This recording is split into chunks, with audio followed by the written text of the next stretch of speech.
পরীক্ষা কেমন হবে? বলছি পরীক্ষাটা কেমন হবে? পরীক্ষা কেমন হবে? পরীক্ষা কেমন হবে? ওরা তো পাস করে যাবে, মিলিয়ন স্টুডেন্ট। এই মহিলা পাস করে যাবে না, মিলিয়ন স্টুডেন্ট, এও পাস করে যাবে। এখন না বলছে,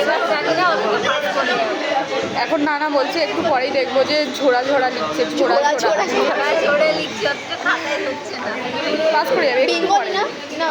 হাই ভাই, এই কি কথা, পরীক্ষা দিতে হচ্ছে কোন সাবজেক্ট ভুলে গেছে। এটা হচ্ছে স্টুডেন্টদের, মানে আমাদের 6 সেমের এখন অবস্থা এরকমই যে আমরা পরীক্ষা দিতে এসেছি, কিন্তু তোদের